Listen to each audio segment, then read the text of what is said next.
Thanks for the introduction. I am going to talk about a clinical trial. It's a sponsored clinical trial sponsored by a company called Minorix. And I just want to make clear that I'm not here to represent the company in any form or shape. I'm just the lead investigator for this trial. The issue that we're going to discuss is adult cerebral ALD. We have heard enough from Dr. Wankowski and earlier from Katie today morning about ALD, so I'm not going to talk about ALD as an introduction, but just want to re-emphasize that the adult cerebral ALD is a really underserved sort of population, with about 20 to 40% of all adult males who reach adulthood and don't have childhood cerebral ALD will develop adult cerebral ALD, and currently there's no treatment, and the vast majority of these individuals become highly disabled or die within a few years after disease onset. Having said that, the natural history of adult cerebral ALD is not as well understood as in childhood cerebral ALD, because it's less common, or actually it's not less common, because the same incidence, but just less studied, because it's harder to study some of these individuals. And so just to move on, to be clear, again, I'm the PI of this study, and I don't have any personal relationship with the company. So this study drug, Leriglitazone, has been sort of investigated now for several years. So it's not a first in human trial. And it's essentially similar to pioglitazone, which is an old-fashioned sort of diabetes drug, but it is highly brain penetrant and does not cause systemic hypoglycemia, as opposed to a standardized sort of a diabetes drug. And these are some studies by others that done it. I'm just summarizing the data that's sort of preclinical in nature. There is two at least sets of preclinical data out there that I'm showing here. This is an experiment that where basically rat spinal cord neurons and astrocytes were derived and grown in culture, and then they were exposed to very long chain fatty acids, to a C26, and typically that's a toxicity assay that we can do with many ALD cell types, where usually the cells die, and then you can just look at their survival. And so what you can see here is basically untreated cells, meaning cells that don't have exposure to C26. Then when you expose these cells to C26, you see the toxicity effect. So the survival of these cells goes down, and you see this sort of dose-dependent response in survival. And also they looked at inflammatory profile and cytokines and saw improvements there, which is what you see down below. In addition, a similar animal model that Dr. Kurtzberg just mentioned, the experimental allergic encephalitis model, was used to look at its impact on brain inflammation. And so again, what you see here, for example, is a disability score of these animals. So these are animals that get exposed to a toxin or a virus to develop brain inflammation. And then they after the exposure, they develop a disability score that you can measure. The higher, the worse it is. And you can see here in the ABCD1 mutant animals, you have a pretty high rate of disability. And then if you treat them, there's sort of this dose-dependent response in decreasing that disability. And so that's sort of the preclinical data that's out there. And then it moved on to a clinical trial. That was a multinational, multi-center trial that's now is in the open label extension. And the first trial was for adult men with adrenomyeloneuropathy, so those without cerebral ALD. And the intent there was to see if the disease progression can be slowed down or stopped. The primary outcome measure in that trial was the so-called 6-minute walk test, which is a well-accepted outcome measure. However, probably not the best outcome measure for AMN, but that was the one that the FDA accepted at the time, and the EMA. And in that study that we were part of, but many other centers were, a total of 116 men were enrolled, or I should say males were enrolled with AMN, who basically did not have progressive cerebral ALD. So they could either have normal brain MRI or have a brain MRI that did not show progression or any sign of gadolinium enhancement. And that study, essentially the primary outcome measure, which was a 6-minute walk test, actually failed to show significant differences in the overall entity. However, some sort of a subcohort analysis did show positive results, and then some of the secondary outcome measures, including what we call a sway amplitude assessment, is a measure of balance, did show positive results. But again, the FDA said that that's not what the primary outcome was, and some of the results were only in the post-hoc. So the drug is not approved for AMN.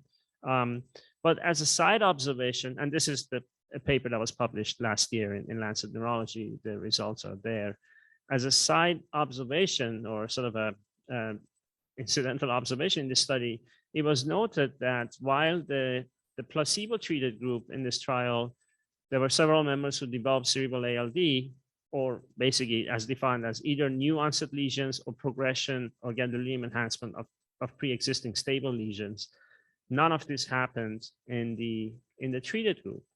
And so the samples was too small. Again, the study wasn't powered for that. And so it was an interesting observation that led to another study, and then to this study that I'm going to talk about today. But before I do that, there is another study that's actually still ongoing called the Nexus study, to look at the pediatric population that have childhood cerebral ALD, and to see if this drug can essentially delay the treatment with bone marrow transplantation or gene therapy, or hematopoietic stem cell transplantation or gene therapy. So as soon as a lesion is discovered as gadolinium enhancing, they go on this drug, and then they look to see if you can delay sort of the therapy that is considered standard. And so that's still an ongoing trial. There is an interim analysis that's done. That this data has been presented by Dr. Mussolino and by Dr. Malak at other meetings. And it's still ongoing, but the results are, according to them, somewhat promising. Although, again, we need to continue that, so we can't finalize it. But yet, this is a different population than the adult population. And so in the adult population, like I said, the natural history is not as well understood as in the kids. In the kids, we know if they have gadolinium enhancing lesion, 90% chance they're going to progress. And if you don't do anything, they will eventually die within 2 to 3 years. In the adult population, we don't have a good grasp of it, I would say, as much as we do in the childhood. So after lots of discussions with the FDA and other stakeholders, eventually the study design that is the one that I'm talking about, the CALIX study, is an adult ALD, cerebral ALD study, which is 1-to-1 placebo controlled. And it's essentially a survival study. The primary outcome of this study is 36 months survival. So while we have lots of secondary outcome measures that we as neurologists are excited about, the FDA wasn't excited about them. So for the most important one being, again, MRI progression, we thought that was a very reliable sort of outcome, but they feel that it's not validated enough. The other outcome measures that are being looked at are the neurofunctional scale NFS score, and that also, and the adult ALD rating scale, and all of these, again, the FDA had issues with it. And so we are assessing them as secondary outcomes, but really this is a survival study, placebo-controlled. Men are being enrolled 1-to-1 to see if the disease can improve survival. And so the way it will be done is that it will be for men 18 years and older, and they have to have an MRI that shows a contrast enhancing lesion. So if it's not contrast enhancing, they will not qualify for this study. They have to be deemed to be not candidates for hematopoietic stem cell transplantation. Of course, the criterion in the adults is not as defined as in pediatrics, and many of us actually are not in favor at all of bone marrow transplantation based on the results that are available so far. And they have to have a confirmation that they actually have ALD based on genetic diagnosis. One of the key issues is that they cannot be enrolled in the study if their MRI less score is greater than 12. And so that unfortunately excludes a lot of people. The reason that score was chosen was that it was felt that those individuals might be too advanced for a drug to still have an impact.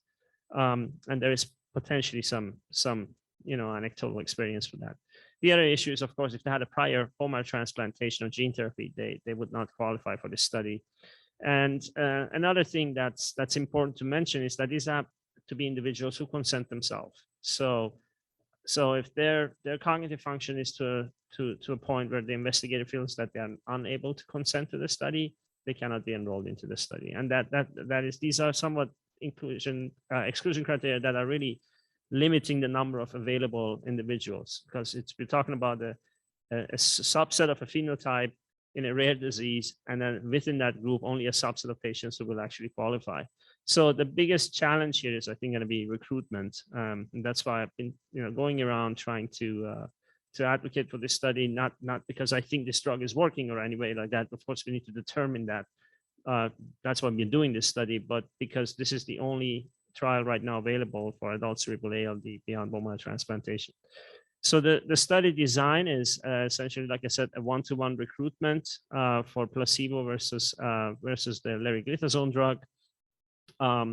There is going to be interim analysis done.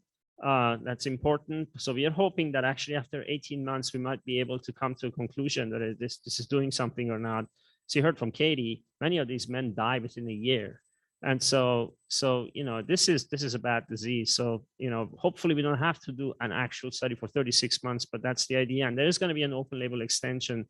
At least that's what we're being told, in case the interim analysis is positive, so that, it's going to be justified to keep the patients on the drug until it's approved. Just a few things about the recruitment strategy. We've been utilizing several advocacy groups to sort of try to reach out. But the challenge in ALD, in adult cerebral ALD, is that many men, because there is no real treatment, have been refusing to get MRIs. Again, like Katie mentioned, they're like, why would I care? Why would I get a brain MRI if you tell me I have something that's deadly and there's nothing you can do about it? I feel like this is, maybe an opportunity for us finally to be able to say we can at least try to do something. So one of the things that the sponsor is offering is basically a free MRI for anybody who wants to come and do the pre-screening. Of course, again, if they fall on the certain exclusion criteria that I mentioned, we can't do that. But that way, we are hoping that we can identify the subset of patients who may not have had an MRI for a long time, or even if it's just a year, that's already sufficient to come back and get another MRI. And my understanding is that there's about 40 subjects that have signed up. I apologize, I dropped the link for how to sign up. I'll get it, and I'll get it to Hunter's Hope to make sure that this can be given to others. And the travel expenses and imaging expenses, all the expenses for the screening will be covered by the sponsor. So these are the sites that we are an active site currently. We just became active like 5-6 days ago. I don't know, I guess, yeah, less than a week ago. But this is an international study. It's not just the US. It's the US and Brazil and Argentina. This drug is currently under review by the European Medical Agency. And so because the EMA is currently reviewing it, the study is not happening in Europe. And so